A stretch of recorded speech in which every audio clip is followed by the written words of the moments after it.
Olá, boas-vindas ao Fala Miolos, ciclo de palestras sobre edição, produção e circulação de arte impressa. Como sempre acontece na Miolos, aproveitamos a ocasião da Feira de Publicações Independentes para dar espaço a falas de editores, pesquisadores e autores da cena contemporânea.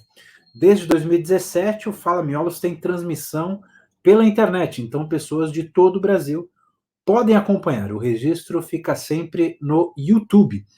Neste ano, em razão da pandemia do coronavírus, tudo acontece na internet. Além desta palestra, nestes dias 5 e 6 de dezembro, você pode visitar os estandes virtuais e ao vivo das editoras participantes. Confira as coordenadas no site www.feiramiolos.com.br. Quero agora apresentar nossa convidada, Ana Elisa Ribeiro, que grava de Belo Horizonte a sua fala Livro, Tecnologias e um Rolê Cada Vez Mais Diverso. Ana Elisa Ribeiro é escritora e professora. Pesquisa e leciona no Centro Federal de Educação Tecnológica de Minas Gerais, o Cefet, em especial em disciplinas e orientações na linha de tecnologia da edição, tanto na graduação em letras quanto na pós-graduação em linguagens. Foi uma das editoras e produtoras da coleção Leve um Livro, que distribuiu livretos de poesia contemporânea brasileira por 3 temporadas, com apoio da Lei de Incentivo à Cultura de Belo Horizonte. Entre suas publicações mais recentes está Livro, Edição e Tecnologias no Século XXI, publicada pela Moinhos e a Contafios em 2018, que faz parte da coleção Pensar Edição, coordenada por ela e pelos editores Natan Magalhães e Pablo Guimarães. Ana Elisa, passo a palavra a você agora. Muito obrigada, João. Obrigada pelo convite para falar desse objeto tão caro, tão encantador.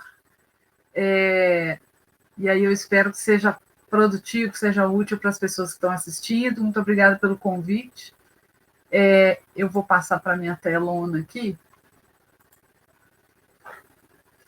Então, parece óbvio, né? Parece tão óbvio falar, mas o que nós vamos falar sobre livro como tecnologia? Uma coisa que eu tenho tentado sempre destacar, né? Que o livro é uma tecnologia muito poderosa, muito inteligente, tem uma história muito longa, né? Uma história de séculos e séculos, porque antes desse livro que a gente conhece, né? Esse livro que são páginas, né? Que é costurado de um dos lados, já existia outro tipo de livro, enfim, a gente vem registrando coisas nesses materiais há muito tempo, e esquece um pouco, né, que isso tem a ver com tecnologia, esquece um pouco que essa tecnologia suporta coisas muito diversas. Quando a gente fala livro, tem uma coisa no nosso imaginário que leva muito para a literatura, né, leva muito para alguns gêneros, e, na verdade, ele suporta tanta coisa, né? Suporta receita de comida, suporta dicionário, suporta um monte de coisa. Então, eu gosto de lembrar que ele é uma tecnologia que tem história, que passou por vários formatos. Quando a gente pensa na história, a gente consegue parar de funcionar no modo síncrono, assim, né? Num corte muito contemporâneo. Em relação ao ciclo de vida da história do livro ali, a gente vive muito pouco, né? Nós vivemos, quando muito, 100 anos. Então, a gente só consegue acompanhar uma etapa muito curta dessa tecnologia que está aí há muito mais tempo e vai ficar muito mais tempo. E, pensando nele como tecnologia, ele pode ficar em outras formas, né? Socialmente, a gente vai fazendo isso, não é uma questão de, sei lá, de um teórico da academia dizer se sim ou se não, né? Não é questão de um editor X que se acha importante dizer que é assim ou assado. É uma questão social, é uma questão de práticas sociais, é uma questão que as pessoas vão fazendo, vão usando, né? Tem um colega no México, o Ali Albarrán, trabalha muito com a diferença entre função entre a função e o uso que a gente faz das coisas. Então, é muito legal se a gente se lembrar disso. Né? E eu vim falar do livro Como Tecnologia, que para nós aqui no século XXI é um rolê cada vez mais diverso. Ao longo da história, ele é cada vez mais diverso. E a gente devia pensar em diversidade, já que tem que falar tanto em diversidade em muitos sentidos, pensar na diversidade em termos tecnológicos e no que cada tecnologia dessa propicia, provoca, permite, né? Porque elas são tecnologias diferentes.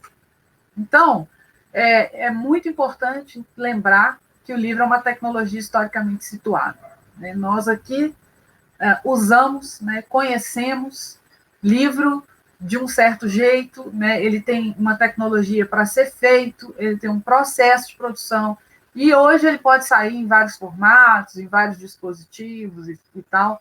Aí eu uso uma expressão aí, a paisagem comunicacional, que é do professor Günter Kress, que ele é conhecido por trabalhar numa teoria semiótica, que a gente chama de multimodalidade, né? Muita gente trabalha com isso no Brasil, e ele usa essa expressão no livro dele sobre mídias, no século XX, final do século XX, início do XXI, e trabalha com essa ideia de paisagem, né? A gente imaginar as mídias ou a comunicação, né, como um cenário, uma paisagem que tem uma diversidade grande de coisas para a gente operar, por onde ler, né, por onde escrever e tal. Então, eu acho muito feliz essa expressão, uma metáfora legal, assim, bonita, paisagem comunicacional contemporânea é essa que a gente tem, mais ou menos à disposição, porque isso depende de fatores sociais, né, de acesso, etc., e uma diversidade de mídias, canais, meios, materialidades super interessante, né? Ao contrário do que eu vou falar mais adiante, ao contrário do que muitos fazem parecer, essa é uma diversidade interessante do ponto de vista do leitor, né, da leitora, que podem acessar em muitas mídias e canais, aí isso fica conciliável ou não com o tipo de acesso que você tem, com o dinheiro de que você dispõe, né, se você pode comprar, se você pode emprestar, se você pode compartilhar ou não, ou faz isso, vamos chamar assim, ilicitamente, mas faz parte da história do livro isso, das possibilidades de cada tempo, né, e é neste que a gente vive, e de uma outra coisa que eu vou falar mais adiante lá, que é uma certa rebeldia que a gente não consegue controlar, rebeldia no bom sentido, né? Aí eu comento aqui, assim, a morte do livro. Gente, eu acho que Deus e o mundo já ouviu essa história, já viu no jornal, já viu na televisão. Isso deu uma arrefecida, porque já encheu a paciência, né? Mas, durante muito tempo, ficou essa discussão da morte do livro, da substituição do livro. Quando fala morte do livro, a gente está pensando nessa tecnologia do livro cadernos, né? Cadernos empilhados, costurados de um lado. No nosso imaginário, mesmo hoje, com tudo que existe, quando fala livro, a primeira coisa, né, o top of mind, assim, é ainda esse formato. Não vem outra coisa, depois vem outras coisas. Então, quando se fala na morte do livro, estão falando dessa tecnologia, né, desse formato, do papel, por exemplo, né, do livro impresso, na verdade, que em tese poderia sumir, né, substituído por uma outra coisa, que seria o que também ficou chamando livro, causa uma confusão danada, né? Ele é uma metáfora ou é uma projeção do livro caderno, mas ele substitui essa coisa nova, que é digital, que está projetada num dispositivo que não é exatamente um livro, que faz às vezes de um livro, enfim, essa projeção substituiria essa coisa que está no nosso imaginário ainda, né, no século XXI. E aí é uma enfadonha discussão concorrente. Em que sentido que eu estou falando? É uma lógica que coloca em oposição coisas que podem ser interpoláveis, que podem ser conciliáveis. Então a gente discute, é engraçado porque é uma certa mania, né? Uma visão super capitalista, né? Liberal, que é assim, uma coisa concorre com a outra necessariamente, né? Uma coisa essa ideia de para um existir o outro tem que acabar, né? As coisas são concorrentes, são elas estão em disputa necessariamente, né? E é engraçado isso, né? Parece que é essa a noção das pessoas que vão discutir. E essa oposição é uma oposição criada no discurso ali, né? Será que eu vou jogar tudo? Enfim, aconteceu também em alguns lugares do mundo dessa visão acabar gerando ações concretas, né? Vou dar um exemplo, enfim, alguma biblioteca que efetivamente jogou um monte de coisa fora para substituir por microfilmagens, né? Ou para substituir por escaneamentos. Aí depois o povo se arrepende, volta atrás, a discussão avança, e alguém fala, poxa, mas não podia, porque uma coisa é uma coisa, outra coisa é outra coisa, né? Bom, o que eu perco quando eu jogo fora coisas que têm materialidade, né, impressa? Eu perco dimensões, eu perco textura, eu perco uma série de dados, de elementos que são importantes para alguma coisa, para alguém. E além da gente ter já uma história do livro impresso que já deu para entender que ele dura muito, né? Que ele pode durar muito, que ele pode atravessar séculos, e ainda temos uma história do digital que a gente não sabe quanto dura, né? Em muitos casos não dura mesmo, uma coisa quase evanescente. E aí vai depender do que você quer fazer com isso, vai depender do tanto de desmemória que você quer, ou que você quer provocar, enfim. O que pode ser substituído e tanto faz, e o que não deveria ser substituído. Mas é uma discussão muito senso comum, essa aí do vai acabar, vai morrer, e até andou sumindo um pouco da cena, graças a Deus, para a gente conseguir pensar em outras coisas. Eu acho sempre importante a gente olhar o que de fato está acontecendo, em vez de ficar tentando pôr regra onde a regra ainda não, né, não dá. E aí eu trouxe aqui uns jovens para contar o que eles fazem, que é um trabalho que a gente fez lá na minha instituição, que é o Centro Federal de Educação Tecnológica de Minas Gerais. É uma instituição de mais de 100 anos, uma instituição super antiga em Minas Gerais, muito conhecida. E nós temos, historicamente, centenariamente, cursos técnicos, né? Além de superior, pós-graduação e tal, a gente tem mesmo um robusto corpo de alunos de ensino médio técnico.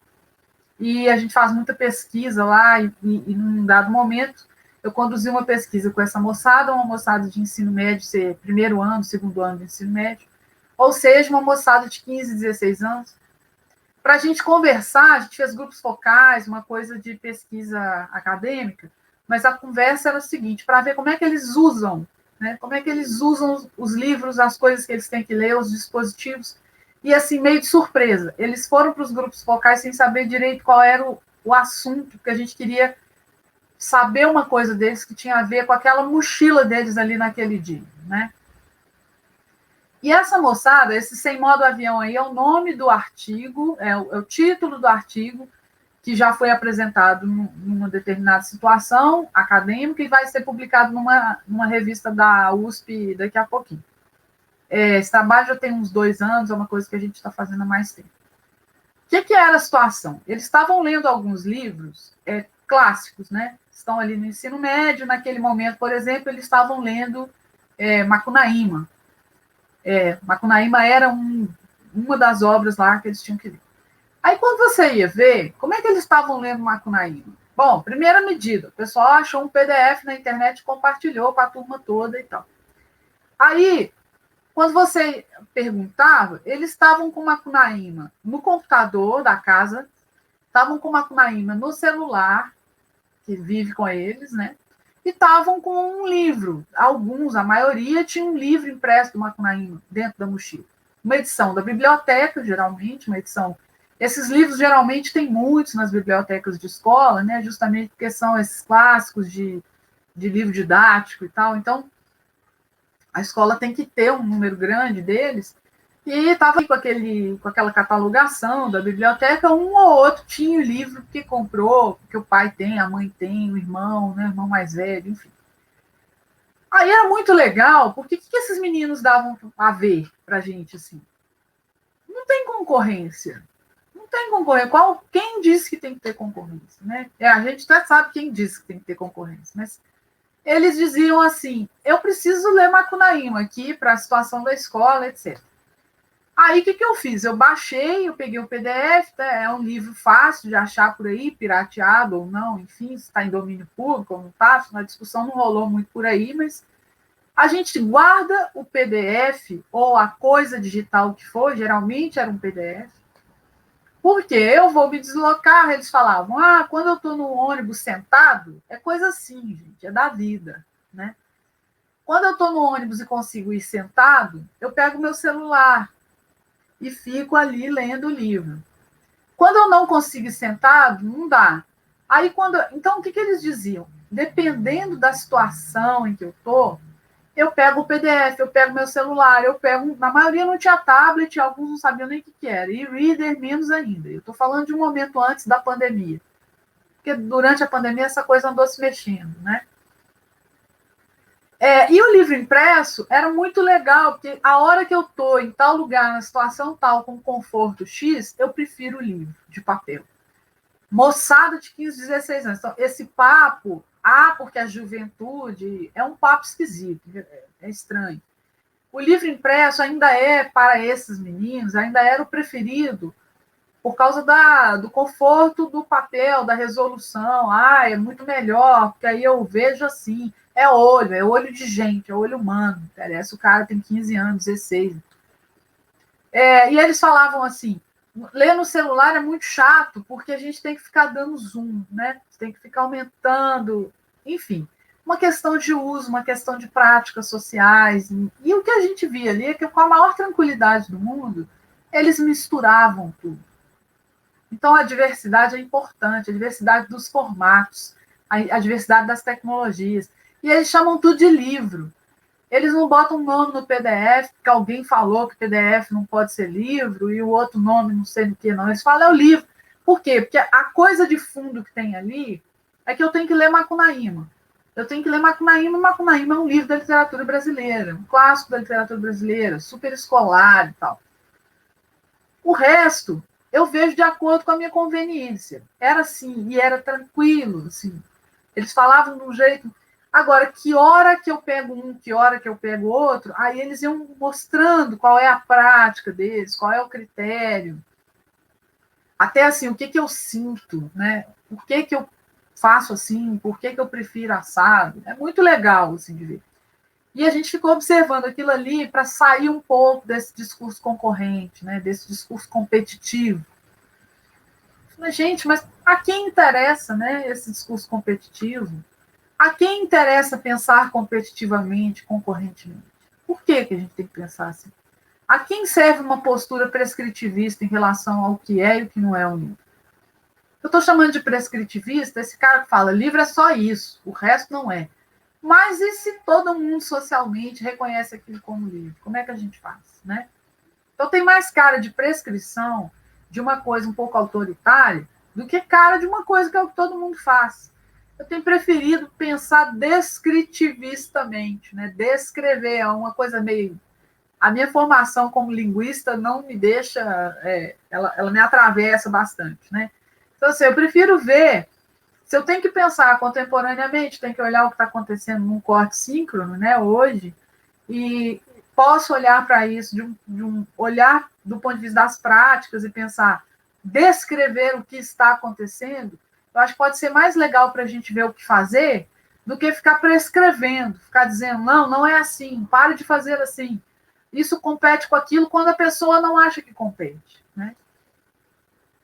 Mas é claro que tem um grande discurso sobre isso, né? Interessante a gente pensar, tem um trabalho aí que eu fiz há mais tempo, que eu ia mostrando como que o livro saiu do caderno de cultura do jornal e foi para o caderno de tecnologia. O caderno de tecnologia de jornal era uma coisa que não existia, ele passa a existir, porque o jornal é vivo, ele anda junto com a sociedade. Ele extingue coisas e funda coisas de acordo com a época, né? E o nome dele, enfim, a função dele tem a ver com isso. Daí eu ia vendo que as páginas de cultura ficando pequenininhas, sendo reduzidas por muitas razões, a resenha de cultura, aquela tal, sumindo, o crítico literário, enfim, desaparecendo ali, e o caderno de tecnologia cada vez mais dando notícias sobre livro. mas livro no sentido tecnológico. Chegou o e-reader 10 ponto tal, né? Qual que é melhor que qual, esse tipo de coisa, os comparativos, etc. Então é muito legal a gente ver esses movimentos, ver o livro indo parar lá no assunto da tecnologia, porque ele vira uma outra coisa, mas ao mesmo tempo tentando não pensar de quem que fica falando que uma coisa tem que morrer para a outra chegar, enfim. Essa briga tecnológica, ela é velha, né? Eu posso lembrar aqui a briga da época do vídeo cassete, que eu acho que muita gente nem vai lembrar, a briga do VHS com Betamax, quem estava lá vai pensar nisso, que depois virou um acordo, né? A Sony faz um e o outro faz outro. Enfim, essas brigas elas são muito maiores e elas promovem certos discursos maiores que a gente nesse sentido, né? A gente tem hoje 5 grandes empresas de tecnologia no mundo que vão querer que certas coisas aconteçam ou não aconteçam. Então, a gente tem que pensar um pouco nesse interesse, né? Serve para alguma coisa uma definição de livro? Por que eu preciso definir? Ah, que saco, o pessoal da academia fica fazendo esse tipo de... Sim, mas é muito concreto, né? Quais são as definições de livro que a gente conhece? Com quais a gente lida e a gente nem sabe? Que imaginários sobre o livro circulam entre nós? Né? Igual eu falei, primeira coisa que vem é esse negocinho aqui, quadradinho e tal. Aí depois vem outros. Para quem usa, vem outros. Para quem não usa, não vem, de repente. Então, ainda é uma coisa em movimento, né? Tem eu não gosto nem de falar transitório, porque transitório dá a impressão que um vai acabar e o outro vai passar, vai transitar e vai chegar. Eu gosto de pensar em movimento, que é uma coisa que eles vão se movendo e vão se reposicionando, e às vezes as coisas ficam juntas. Claro que ainda não dá para ter certeza, mas eu acho que antes de eu morrer, isso não acontece. Mas a definição de alguma coisa, ela tem uma serventia muito concreta, que eu vou mostrar daqui a pouquinho. Então, teve uma briga mais ou menos recente na União Europeia por causa da definição de livro. Né? Então, por exemplo, aqui no Brasil, nós estamos passando por isso agora. A questão dos impostos. Né? Agora nós estamos aí tomando um susto, porque estão querendo aumentar imposto de livro. Tá, de livro impresso, né? A briga ao papel, enfim, livro, nesse imaginário mais comum. Mas a União Europeia já andou brigando aí por causa de imposto, exatamente, porque a definição de livro que tem imposto mais baixo é a definição de livro impresso. Os livros eletrônicos, as coisas eletrônicas, elas entram no outro imposto. Imposto de coisa eletrônica, de videogame, de console, disso e daquilo. Aí os caras querendo equiparar, abaixar imposto de coisa eletrônica, de livro, né? Botar livro como tudo igual, mas a definição de livro não ajuda. Porque se você for olhar qual é a definição do livro que o país X usa, o imposto vai para um e não vai para o outro. Então, é muito concreto, é muito econômico, é muito financeiro, não é só uma discussão, assim, um debate acadêmico chato, né? É uma coisa que tem implicações para o que a gente vai pagar, para como aquilo vai circular. No Brasil, a gente pode falar que tem uma super implicação para os acessos, né, das pessoas. Um livro de 30, 40 reais já é considerado super caro, um livro de 60, de 70, vai ser pior, né? Então, essas coisas servem para... Né, isso tem muito a ver com indústria, com economia, etc. Não é só para discutir e ficar bonito na fita. Eu coloquei esse livro aí, o João citou ele, porque em vários capítulos eu estou discutindo isso, e tem um capítulo que eu vou lá para falar da definição de livro, de algumas instituições importantes que regulam coisas ao redor do mundo, né? E alguns pesquisadores da edição e do design que são importantes para o livro. Que elementos que definem um livro? É um livro que começa uma coleção Pensar Edição, e esse capítulo foi um artigo, depois virou esse capítulo, eu tirei o quadro dele para a gente ver. É uma brincadeira, dá para fazer isso o resto da vida. O que eu peguei? Eu peguei a Unesco, que define livro, está lá na página deles. É uma definição assim dos anos, sei lá, 50 do século, uma definição que tem 60 anos, sei lá, mas está lá até hoje, se vocês forem olhar. Esse Faria e Pericão é um dicionário do livro, super importante, foi publicado no Brasil também. ISBN, né, que é o escritório, a instituição ISBN, que é aquela que dá um número para o livro, cada livro tem o seu. A ISO, que é aquela que a gente conhece como coisa de padronizar, né, ISO 9000, ISO não sei o quê, a ISO define livro também. A Intercom, que é uma associação brasileira aí de comunicação super importante, conhecida. Um glossário publicado pela UFMG.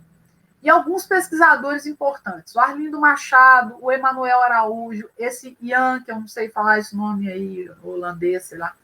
O Handel, o Haslam, enfim. Essa turma aí falando o que é livro. Pode fazer isso ad eterno, porque tem um montão de gente que define livro. Aí, a partir do que eles dizem, a gente tira esses tópicos aí de cima. São critérios que eles usam para dizer o que é um livro. Então, eles usam a periodicidade como um critério. Eles usam o processo de produção, a natureza tecnológica como um critério. O volume e o tamanho como um critério. O acesso, se é público ou é privado, como um critério. O formato, é falar as partes dele, as partes constituintes. Formato e tamanho mesmo. Partes constituintes, né? Capa, não sei o quê, folha de rosto, colofão, sei lá o quê. O gênero de texto que cabe ali dentro para aquela tecnologia, a finalidade, ou né, a função, para que ele serve, e a portabilidade, se eu posso andar com ele ou não. Agora, vocês vejam que para cada instituição, isso aparece espalhado em todas essas coisas, instituições, pessoas aí. Mas não aparecem todos juntos. Então, tem um negócio interessante, só a Unesco, a ISBN e a ISO, que são as 3 instituições de padronização ou coisa parecida, né? Elas falam em periodicidade. Então, para uma coisa ser livro, ela tem que ser isolada, ela não pode ser periódica. Não pode ser igual revista, tem que sair uma a cada 6 meses, uma a cada mês, uma semanal. Livro tem que ser um negócio que só tem ele, enfim. Mas só 3 falam em periodicidade para definir livro. Outros vão falar, por exemplo, que tem que ser de papel. A Unesco fala que tem que ter capa, que tem que ser de papel, que tem que ser impresso. A Unesco é interessante, quase tudo está na Unesco. Ó, se vocês olharem na horizontal, quase tudo.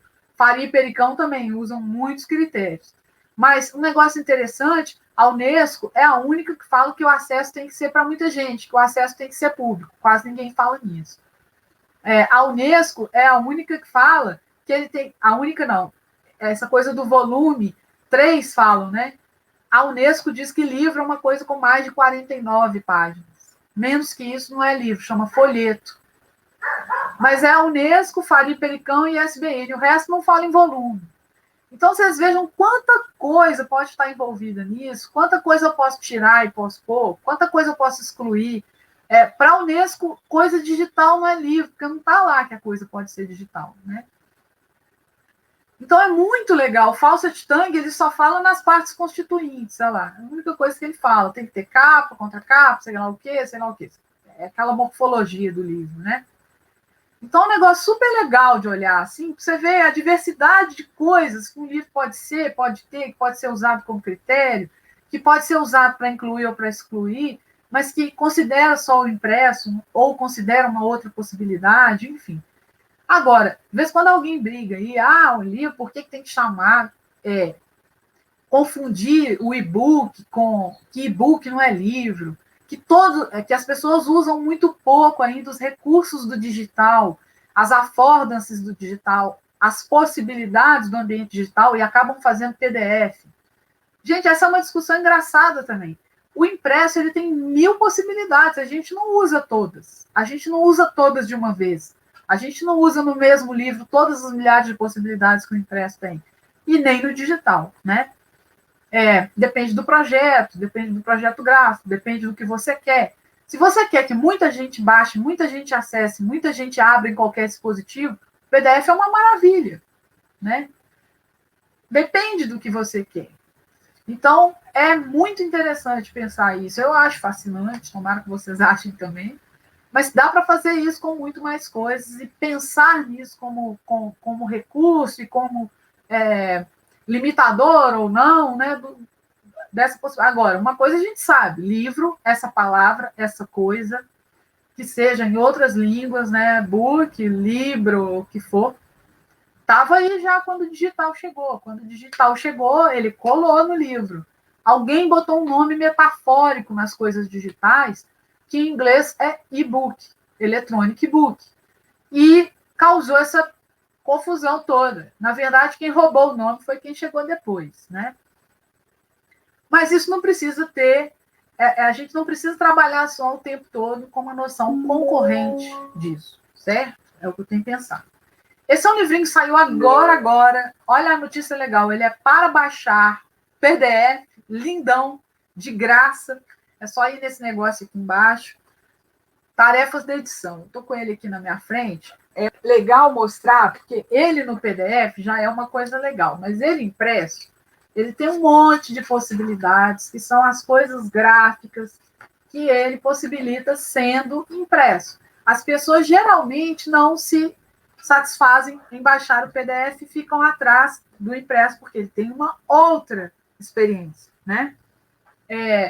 Então, por que aí nele tem ele é um livro de verbetes, tem vários verbetes ligados à edição, e o meu verbete é o verbete livro. Eu adoro ficar discutindo isso, né? E lá no verbete livro, eu discuto lá um pouco porque quase nenhum livro é só analógico, porque esse problema, separar o analógico do digital, é um falso problema hoje. É um falso problema. Qual livro não começou no Word, né? Para a gente conseguir hoje ter um livro totalmente analógico, que não conta com nada digital, só se você fizer em tipografia, e de fato as tipografias, de certa forma, voltaram para a cena, numa outra posição, né? Mas quem entende desses processos sabe que a tipografia é um negócio mecânico, né? Mecânico, peça, metal, né? Ver uma máquina trabalhar é lindo.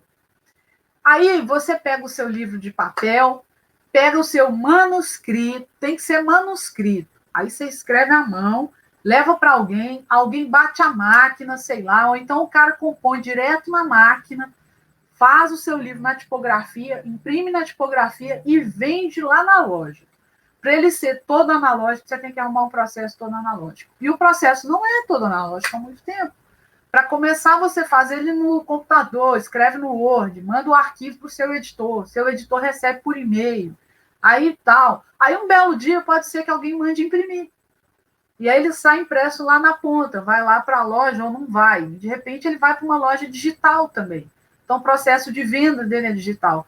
Então, em algum momento, essas coisas se misturam todas. Hoje a gente está misturado, a tecnologia não é só concorrente, competitiva. Então, isso é um falso problema. O livro tem um pouco de DNA digital, né? Esse aqui, esse que eu peguei aqui, que tem uma faca na capa, que só aparece aqui, ali ela não aparece, você não vê qual é o efeito disso aqui.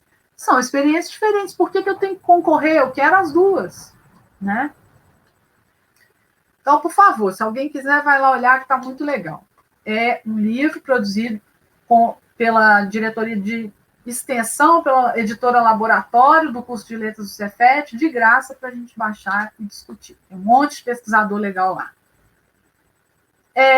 Então, a gente vai trabalhando, pensando naquela coisa da paisagem comunicacional, né? A gente vai trabalhando com reposicionamentos, né? A tipografia está aí fazendo um outro papel, que não é mais o papel comum, né? De fazer. Ela hoje tem uma coisa meio gourmet, né? A impressão digital misturada, que tem suas características, que possibilita a tiragem baixa, o custo baixo, que faz você poder lançar um livro com 50 exemplares, com 100 exemplares. Na tipografia era muito mais caro, muito mais complicado. No offset, caríssimo, não dá, tem que ser no mínimo 300, 400, 500 exemplares, né? Vai criando materialidades muito táteis, que são insubstituíveis, né? Livros que quase não existem. Aí, olha que situação, você lança um livro que tem 50 exemplares, ele praticamente não existe concretamente. O barulho é que existe, né? O PDF, ou sei lá o que dele é que existe. Você cria problemas com a obsolescência programada, que é outra coisa que muita gente estuda, que é você ter um dispositivo que tem data para não servir mais, para a bateria acabar, você ter que comprar outro. E tem um monte de gente que dá esse depoimento. Comprei um livro para o meu iPad, o iPad morreu um dia, fiquei sem o livro, porque no próximo iPad o livro não é mais compatível. Problemas de compatibilidade não acontecem com essa coisa aqui, né? Isso é um problema da tecnologia digital, ou é uma questão da tecnologia digital, não é exatamente um problema, né, no mau sentido, mas a característica da coisa, né? Quando a gente fala materialidades táteis, insubstituíveis, eu vou dar um exemplo aqui. Mas a Lote 42 tem um montão de exemplos, né? Várias editoras têm trabalhado com essa ideia. Quando você pega um projeto gráfico, que ele só é daquele jeito porque ele é gráfico, porque ele é material, é isso, é essa experiência, né? Esse é um livro da Impressões de Minas. É um livro de poemas que é quase infotografável, por exemplo. Ele é feito com clichê, tem um alto relevo e um papel especial que brilha e tem uma textura. Fotografar isso é uma dificuldade. A pessoa não consegue entender que tem que fazer uma foto muito legal para a pessoa entender que ele tem um relevo. E ter o relevo é importante. Quando lá na feira o pessoal põe a mão, a primeira coisa que faço, passa a mão. Compro o livro pelo livro. Não sabe nem se o texto é bom ou não é. Espero que achem, né?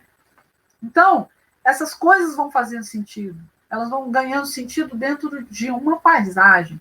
Né? Vão fazendo diferença. Vamos chamar esse meio de ecossistema, né?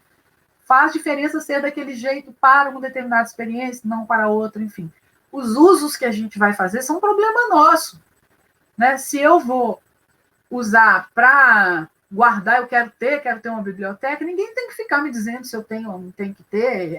Tem uma vontade de prescrição que é bem chata das pessoas, assim, no geral. Você posta uma coisa falando sobre o seu Kindle no Facebook, dá uma discussão, um debate, porque as pessoas querem provar umas para as outras que isso é melhor do que aquilo. Gente, eu vou ler certas coisas no Kindle que eu não quero ler de outro jeito, mas outras eu não quero no Kindle, não.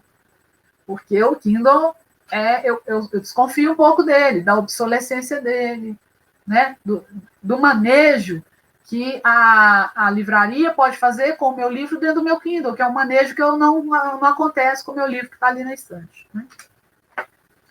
Então, a diversidade do rolê é muito interessante para quem lê, isso é importante. E talvez não seja para quem fabrica e para quem vende. Esse discurso concorrente ele interessa muito para a empresa de tecnologia. Ele interessa muito para você abandonar, parar de consumir uma coisa e consumir o dele. Ele interessa muito para você parar de fazer um negócio e baixar o dele, comprar só na livraria dele, fazer tudo com ele. Mas para mim não interessa. E não interessa para os meninos que a gente entrevistou. Eles querem tudo, eles estão com tudo. A hora que eu posso, eu leio um, leio o outro. Se eu quiser mais confortável, eu pego um. Se eu estiver em pé no ônibus, eu pego o outro. É muito mais legal se a gente pensar que isso é uma paisagem, né? Que isso é uma diversidade. Falar em diversidade não é só para falar de tema, não é só para falar de editor independente, não, é para falar de tecnologia também. É para falar que eu posso fazer o livro num monte de formato, porque eu vou atender um monte de gente que quer fazer coisas diferentes e diversas com esses livros, com essas coisas, né? Será que teve uma virada digital na pandemia, que é o que todo mundo está falando, uma conversão muito maior de e-books? Eu conheço algumas editoras muito legais que só faziam livro impresso e converteram seus livros agora, durante a pandemia. As vendas online, alguns dizendo que aumentaram. É claro que a gente tem que fazer essa conta direito, né? Elas podem ter aumentado online, mas caíram e quase se extinguiram presencialmente. Então, não quer dizer que uma coisa compensou a outra, que cresceu online ao ponto de não quebrar a pequena editora. Mas a gente pode ter tido aí uma mudança, inclusive uma mudança que tem a ver com as práticas sociais, com os hábitos das pessoas. No seguinte sentido, a pessoa nunca tinha lido uma coisa digital, não conhecia, nunca tinha comprado numa livraria digital ou direto com a editora, e aí, de repente, ela se vê numa situação que as livrarias estão fechadas, enfim, ela não pode, ela vai ter uma nova experiência na marra, né, meio forçada, mas vai ser um aprendizado e, de repente, ela vai aprender a fazer daquele jeito também. Também, eu adoro frisar o também, tá? Então, pode ter acontecido uma reeducação nesse sentido, forçada, infelizmente, por causa de uma pandemia, mas uma certa reeducação e um movimento nessas práticas sociais, que talvez não se extinga depois que tiver uma vacina, depois que essa pandemia for controlada, né? Isso pode ser interessante, mas é coisa para a gente olhar. Eu não sou o pessoal aí que adivinha nada, então eu estou pensando que a gente pode pesquisar isso para frente, isso tem um certo prazo para a gente conseguir enxergar, né, o que aconteceu, enfim. Então, eu acho que esse debate qualificado, ele pode ser estrategicamente crítico, ele tem que ser estrategicamente crítico. É porque eu estou pensando na América Latina, estou pensando na Josefina Ludmer, que é uma pensadora argentina muito legal, e que ela fala nisso, né? Que a gente ela fala citando outros. Deixa eu ler para vocês, com licença. Somos aqueles que chegam tarde ao banquete da civilização, ela cita aqui o Alfonso Reis, e esse lugar secundário implica necessariamente uma posição estratégica crítica. Estou falando do lugar secundário que a gente infelizmente ocupa, e que é importante a gente pensar assim, por que a gente não é o dono dessas empresas? A gente não está nas cabeças, né? Então é muito importante a gente olhar para as coisas assim. Eu sou sempre o consumidor, né? Eu sou sempre o consumidor desses casos. Sou sempre aquela figura que vai resolver o problema de grana deles, né? Então, acho que a gente tem que ter mesmo esse debate estrategicamente crítico, desde a América Latina, como consumidora que ela é, mas também para a gente pensar na nossa produção, no que a gente pode fazer, em como a gente pode resistir ou reagir, né? E ser um tanto mais rebelde, né? Rebelde no bom sentido, nesse sentido aí. Né? Rebelde tal como os leitores e as leitoras são, porque os leitores e leitoras eles não são tão bobos como fazem parecer, né?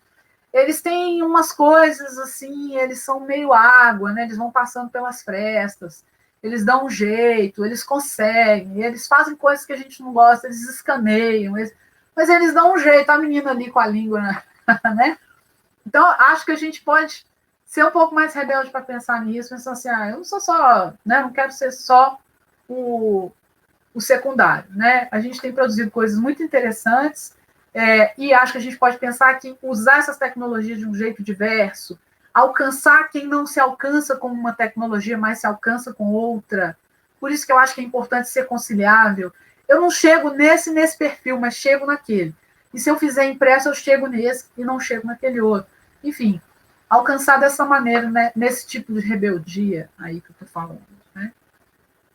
Muito obrigada. Espero que tenha sido provocativo, legal. Meu Instagram, fiquem à vontade, meu e-mail e meu site, onde minha produção fica lá como num arquivo, numa espécie de acervo das coisas que eu venho produzindo. Obrigada, vou parar aqui. Obrigado a você, Anelisa, por essa aula. Eu queria aproveitar que a gente tem uns minutinhos para te perguntar algumas questões, né? Você fala, por exemplo, citando aí alguns pensadores, desse lugar secundário que a gente ocupa e da postura crítica que a gente é quase que obrigado a ter, né? Que a gente deveria ter, mas muitas vezes a gente não tem. Como é que a gente desperta esse olhar? Como é que a gente incentiva essa atitude do ponto de vista aí de toda a cadeia do livro, né, a chamada cadeia do livro, incluindo aí leitores, autores, editores, impressores, enfim. Queria que você elaborasse um pouco mais esse sentido, Ana, se possível. Eu acho que a gente faz isso assim mesmo, discutindo, botando a palestra no ar, provocando, chamando as pessoas para a feira e para conversar, mostrando possibilidades, dando exemplos, né? Que às vezes a gente repete uma coisa, parece que a gente tem uma miopia, assim. A gente repete uma coisa, mas o objeto que está na sua frente está te dizendo outra. Né? O objeto que está ali te mostra que é de outro jeito. E você está colado na teoria de alguém que, sei lá, de onde que veio. Né? Eu vou dar um exemplo aqui que é sempre muito importante, eu acho. Importante para mim. Esses dias a gente teve uma discussão aí, fez uma discussão legal, até no Pensar Edição, que é o evento que tem a ver com essa coleção dos livros também, né, do Moinhos. A gente convidou uma pesquisadora mexicana muito importante, muito bacana, chama Marina Garoni Gravier. A Marina é uma pesquisadora do livro no México, mas ela pesquisa o livro pré-colombiano. Pré-colombiano, hein? Que não é qualquer coisa, não, é livro mesmo. E eu fui lá num congresso que ela organizou uns anos atrás, em 2012. Eu estive lá com ela, e na Cidade do México tem um museu de antropologia absolutamente gigantesco. Você fica uns 2 ou 3 dias para percorrer ele, né? E tem um determinado lugar lá que tem os livros pré-colombianos, livro mesmo, estão lá para a gente ver, livro asteca, sabe? Umas coisas assim. Com as escritas deles, né? Mas assim, aqueles livros tipo sanfona, sabe? Fole, né? Livro fole, que a gente faz até hoje aí, de vez em quando. A gráfica fica meio doida, mas faz, né? E é muito impressionante ver aquilo. Sabe o choque que me deu? O choque que me deu foi a mesma coisa que a Marina contou para nós agora nessa apresentação dela. Olha que interessante. A gente conta aqui no Brasil, a gente conta a história do livro da Alemanha. Quando a gente vai contar a história do livro, é a Alemanha, é Gutenberg. A nossa história do livro está fundada lá no continente europeu. E a gente fala com a maior, né, como se fosse com a gente. Né? Gutenberg é meu chegado. Né? Tio Guto fez a prensa, né, lá na Mogúncia. Lá. E, cara, tem uma história do livro nas Américas que a gente nem sabe o que é. Por que eu não poderia contar a história do livro desde a América?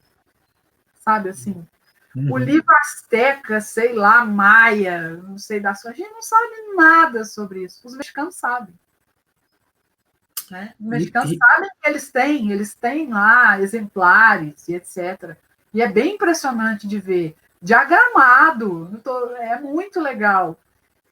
A gente tem na cabeça, quem estuda isso, tal gosta, né? E editores, tem aquela estética do Gutenberg, né? Aquela estética de linhas, o alfabeto, né? A gente vê o alfabeto.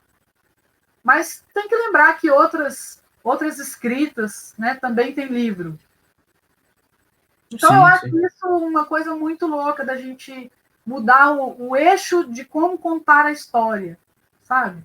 Mas para fazer isso, a gente tem que contar a história, tem que contar ela de outro jeito, tem que aprender de outro jeito. Como é que faz isso? Convidando a Marina Garone para falar aqui, para ela mostrar que tem livro pré-colombiano. Eu não sei se no Brasil, provavelmente a gente não tem uma história de livro pré-cabralino, né?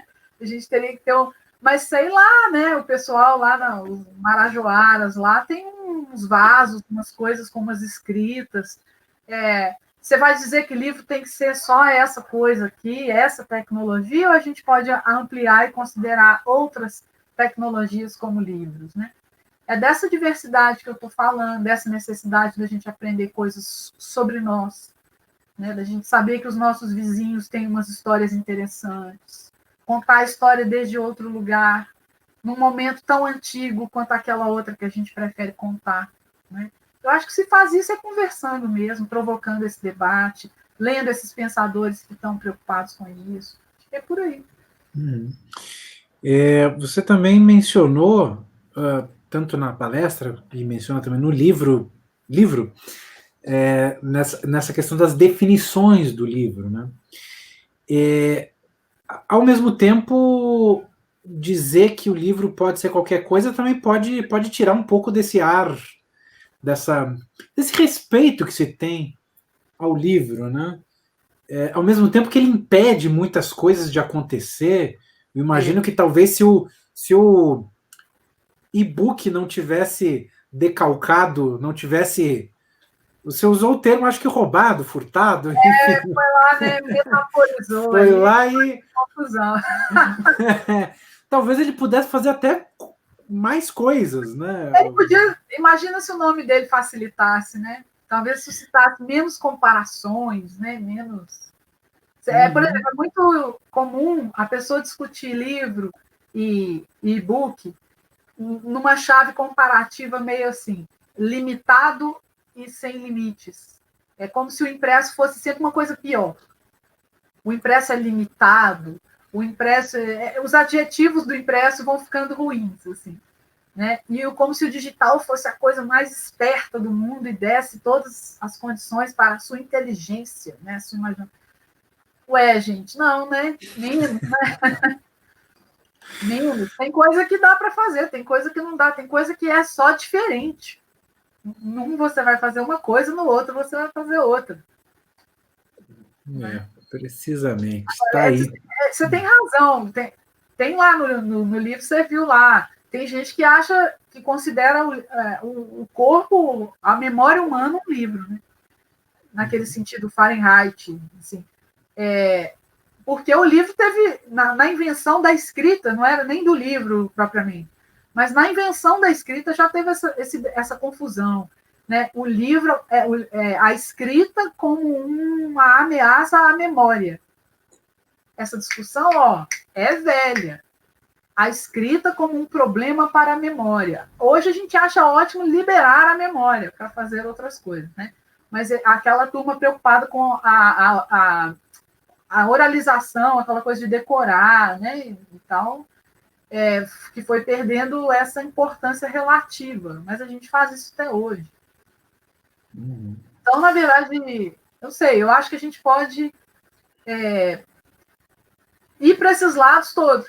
Se for falar assim, Ana, você, né, como leitora, quando fala livro para mim é esse negócio.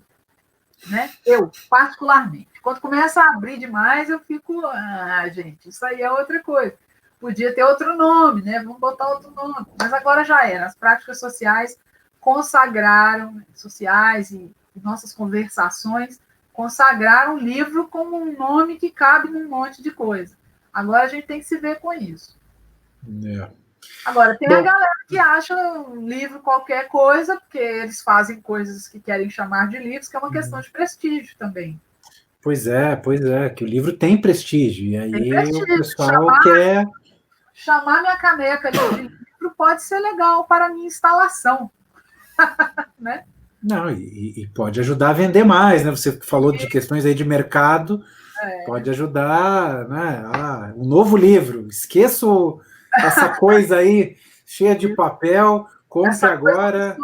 Essa coisa desatualizada. Isso, compre agora esta caneta aqui, que é o novo livro, é mais barato, melhor. Você sabe que a Itália fez uma coisa assim na briga lá da União Europeia, eles, em algum momento, eu acho que foi a Itália, posso estar errado aqui, mas eles declararam o seguinte: livra qualquer coisa com ISBN.